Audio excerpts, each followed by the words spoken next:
warahmatullahi wabarakatuh. wabarakatuh. Ya, selamat malam teman-teman. Maaf mengganggu waktunya sebentar. Izinkan Ika untuk mensosialisasikan tentang konsep-konsep pemahaman di modul 1 ini, yaitu bagaimana kita menciptakan atau membuat budaya positif bisa di kelas ataupun sekolah. Nah, kalau Ika untuk kondisi nyatanya di sini adalah masih di kelas di tempat Ika mengajar. Nah, untuk mewujudkan budaya positif itu tentunya membutuhkan kerjasama semua pihak, ya. Tapi untuk prosesnya bisa dilakukan secara bertahap. Ika mulai ya untuk konsep-konsep yang harus dipahami oleh seorang pendidik pada zaman sekarang terkait dengan adanya perubahan paradigma belajar kita pada saat ini.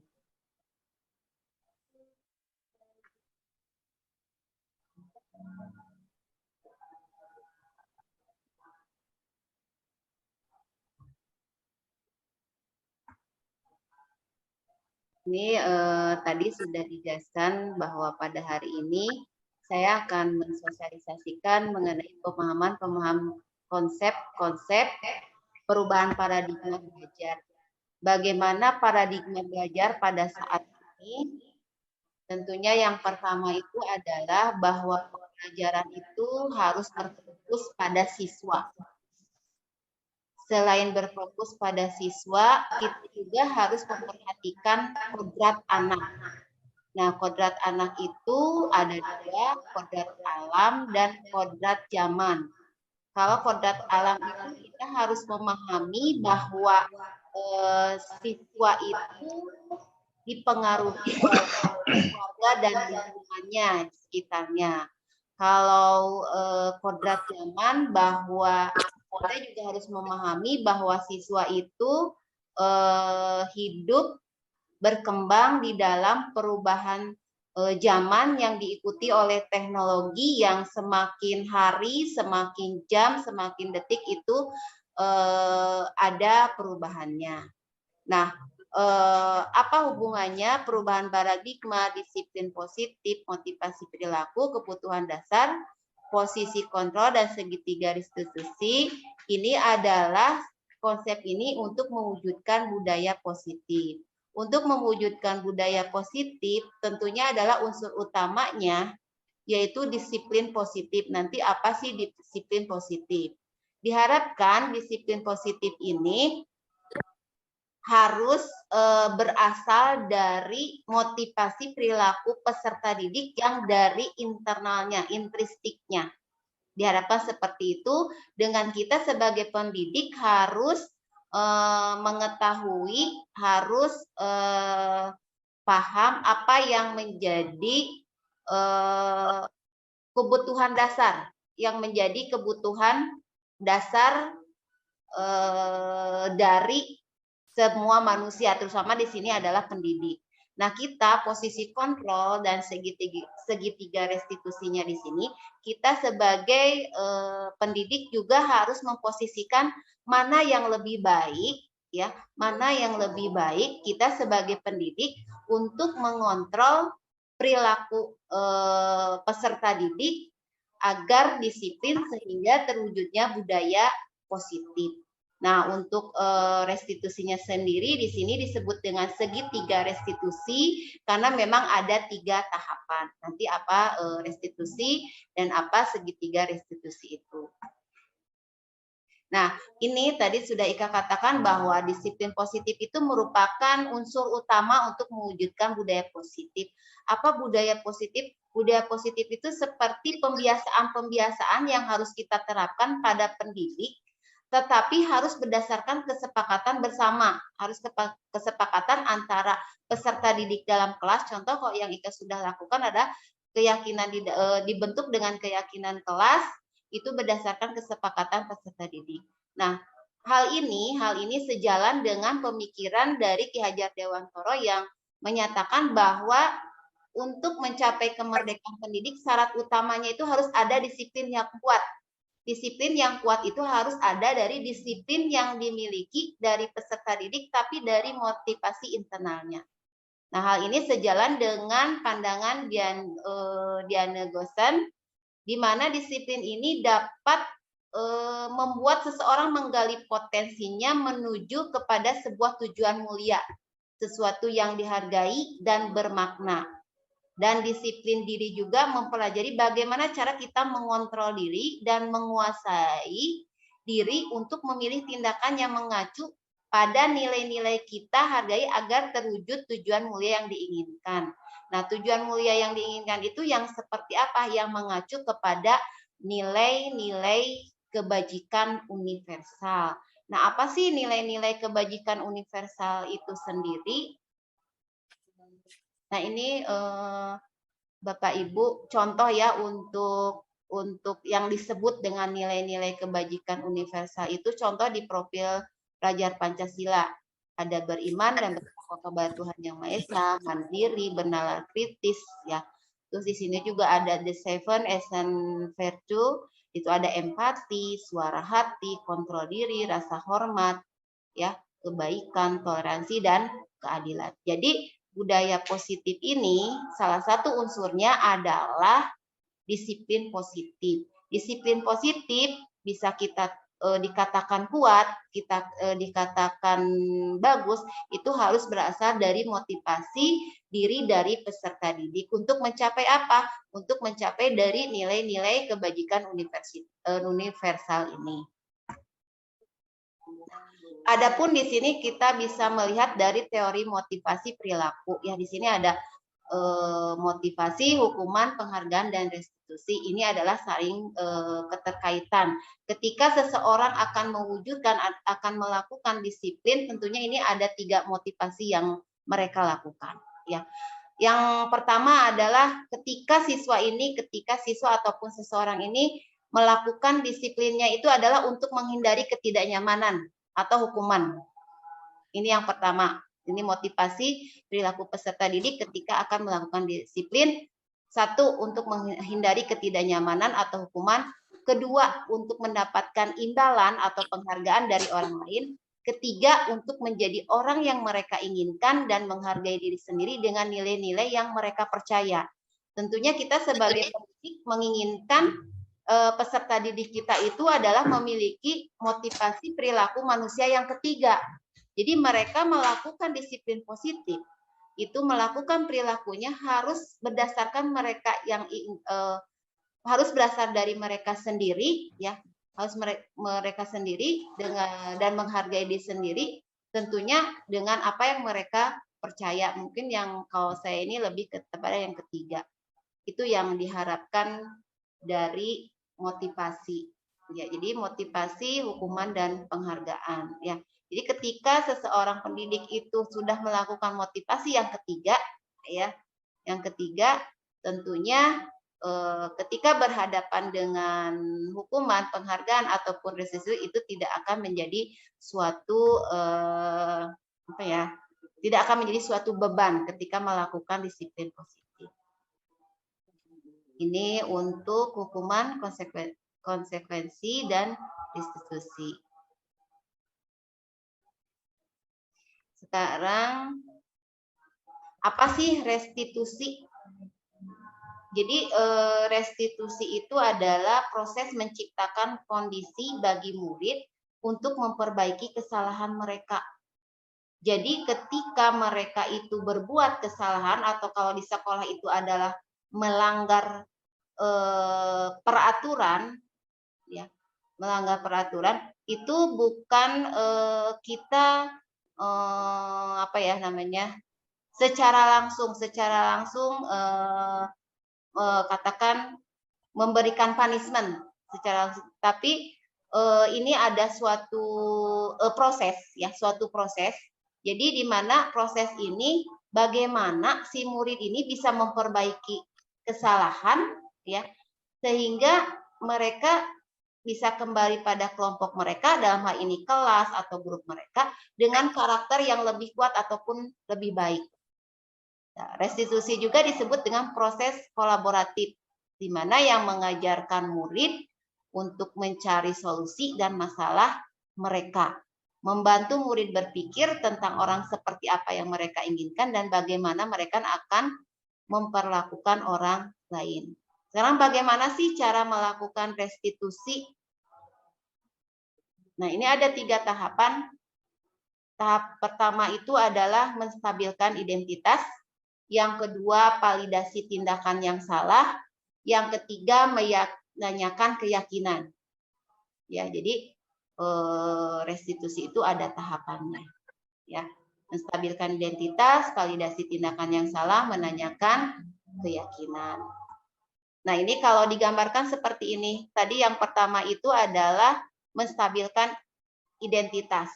Menstabilkan identitas itu kita ketika berbicara itu berbicara sebagai pendidik ya, berbicara kepada peserta didik itu menanyakan dulu bukan menanyakan, memberikan gambaran bahwa peserta didik itu bukan satu-satunya yang melakukan yang pernah melakukan satu kesalahan. Dan setiap orang pasti pernah melakukan kesalahan. Itu untuk bahasanya juga untuk anak peserta didik ini harus dengan apa ya? Dengan pendekatan personal individunya itu harus benar-benar mengena gitu ya. Nah, yang kedua yaitu validasi tindakan yang salah. Nah, ini validasi tindakan yang salah ketika kita sudah menstabilkan identitas bahwa yang dilakukannya itu adalah bukan kesengajaan misalnya, tentunya kita harus menanyakan dulu, apa sih yang menjadi alasan kamu melakukan kesalahan itu? Nah, di sini kamu tentu punya alasan mengapa melakukan itu. Terus nanti kita berdua itu mencari solusi. Mencari solusi apa sih ya? Cara yang efektif untuk mengatasi atau memperbaiki apa sih? Memperbaiki biar tidak melanggar peraturan lagi. Nah, yang ketiga menanyakan keyakinan. Keyakinan itu adalah semacam kesepakatan. Kesepakatan nanti ke depannya mau seperti apa, terus kamu ingin menjadi seperti apa, terus apakah kamu akan melakukan lagi. Nah, ini adalah yang disebut dengan segitiga restitusi. Jadi ada 3 langkah, menstabilkan identitas, validasi tindakan yang salah, menanyakan keyakinan.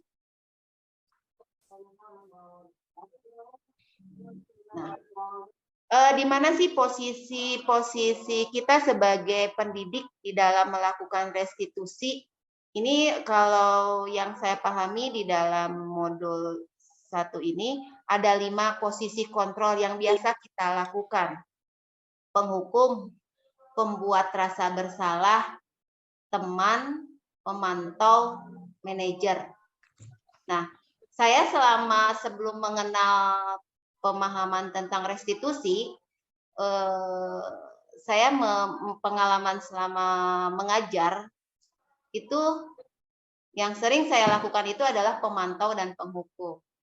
Ya, tapi kalau yang saya pahami di sini posisi kita sebagai pendidik itu adalah sebagai manajer. Apalagi sekolah sekarang banyak program yang sekolah ramah anak, tentunya penghukum sudah tidak ini ya, pemantau dan penghukum, terus membuat rasa bersalah juga itu akan membuat peserta didik merasa nanti pesimis, berkecil hati. Pemantau juga itu hanya memantau tapi tidak ada solusinya, itu juga akan tidak akan memberikan solusi bagaimana ketika peserta didik itu melakukan suatu kesalahan. Nah, yang saya pahami di sini, kita sebagai pendidik itu harus sebagai manajer. Mungkin untuk sebagai manajer itu akan lebih luas lagi, ada contoh-contohnya nanti akan saya berikan berupa file untuk sebagai manajer itu sebagai apa, penghukum itu bagaimana, pembuat rasa bersalah itu seperti apa, sebagai teman itu kita bagaimana, pemantau, yang kami atau yang saya harapkan itu atau yang berdasarkan program guru penggerak itu adalah kita harus sebagai manajer. Tadi di dalam mewujudkan budaya positif untuk menciptakan disiplin positif, ada kebutuhan dasar manusia yang harus kita perhatikan ketika kita melakukan restitusi. Ketika kita melakukan sebagai manajer, posisi kontrol kita sebagai manajer, ketika kita melakukan restitusi, ada kebutuhan dasar manusia yang harus kita pahami terhadap peserta didik, bahwa setiap manusia itu ada kebutuhan bertahan hidup. Yang kedua, bahwa setiap manusia itu butuh kasih sayang dan rasa diterima. Yang ketiga, bahwa setiap manusia itu atau peserta didik itu tetap mempunyai ada rasa penguasaan, mempunyai kebebasan dan kesenangan. Itu yang harus kita perhatikan di dalam melakukan restitusi, dan di dalam posisi kontrol kita di dalam restitusi itu kita harus perhatikan kebutuhan dasar manusia ini. Kebutuhan bertahan hidup, rasa kasih sayang dan rasa diterima, penguasaan, kebebasan, dan kesenangan. Jadi ketika peserta didik itu mungkin melakukan suatu pelanggaran tata tertib, mungkin ada satu alasan mengapa sih mereka melakukan itu. Bisa melanggar itu. Mungkin aja ingin diperhatikan. Kalau diperhatikan berarti kan kita melihatnya, oh, ingin ada rasa kasih sayang ataupun diterima.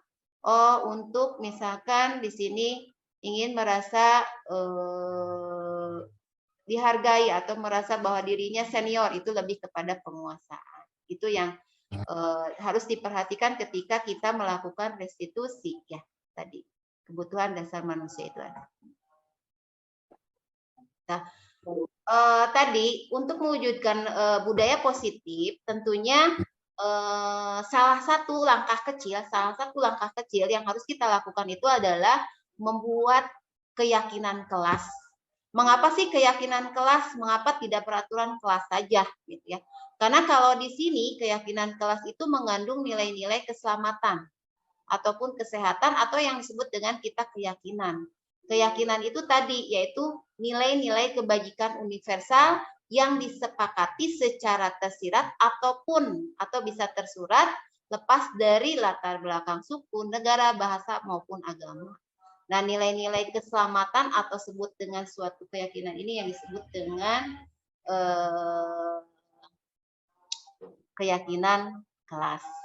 Ya, jadi ini adalah satu langkah kecil yang bisa dilakukan oleh kita untuk menanamkan budaya positif yang diharapkan bukan hanya saja di kelas, mungkin ketika di sekolah dan di lingkungan sekitarnya, si budaya positif ini bisa diterapkan. Nah, ini untuk cara-cara pembentukan keyakinan kelas. Di sini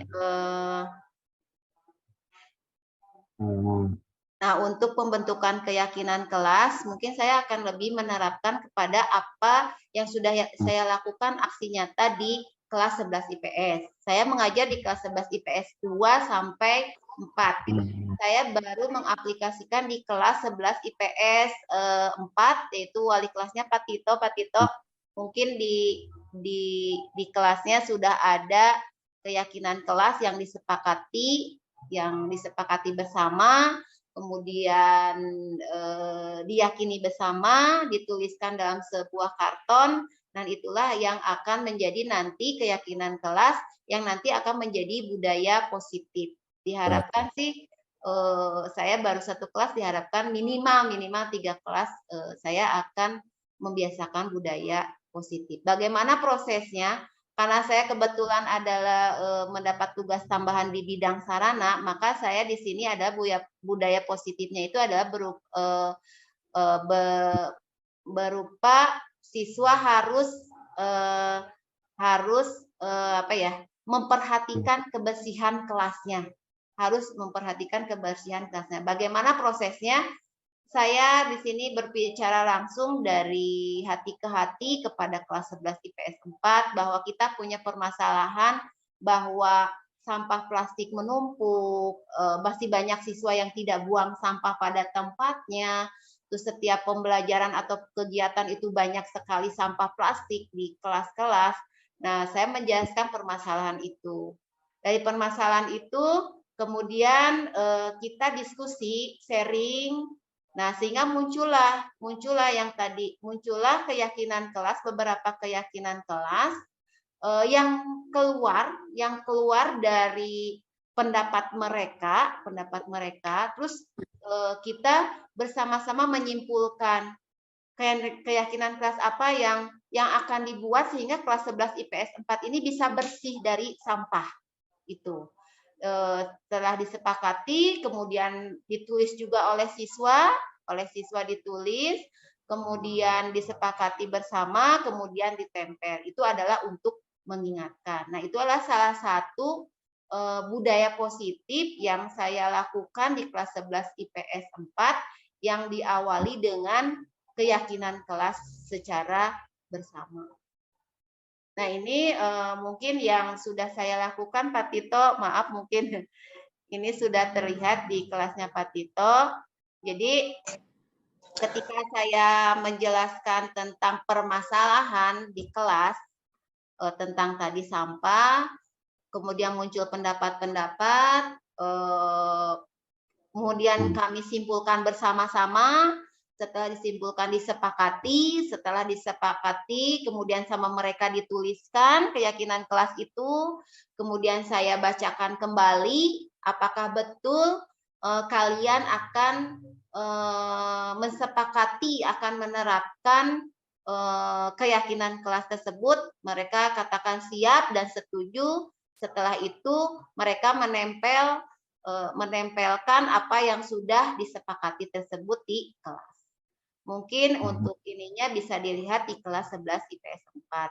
Nah, saya berharap dengan ada selain sosialisasi pemahaman tadi mulai dari paradigma perubahan belajar, terus disiplin positif, teori motivasi, sama restitusi, ya, dan posisi kontrol dan restitusi, diharapkan juga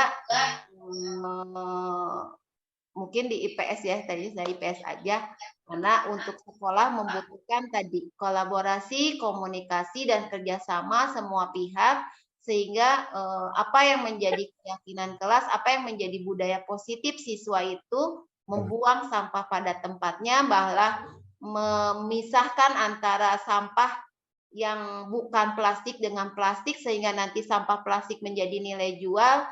Itu yang saya harapkan itu di Semansa. Tapi saya masih prosesnya saya berharap di kelas 11 IPS dulu.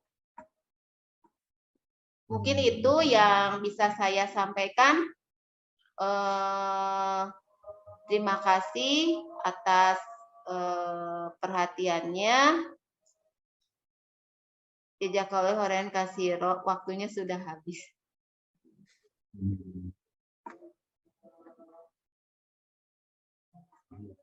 Mungkin itu Bapak Ibu untuk pertanyaannya, mungkin bisa by darat aja karena waktunya sudah habis.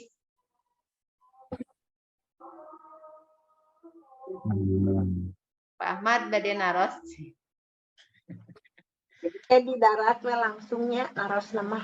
Iya, iya. Awatos waktu natos heet. Pertanyaannya di darat saja ini teh. Iya, di darat aja. Nanti di darat aja untuk restitusi, untuk posisi kontrol kita sebagai guru, untuk keyakinan kelas dan budaya positifnya mungkin akan lebih paham di ini secara kontekstualnya, nanti bisa kita sharing dan diskusi.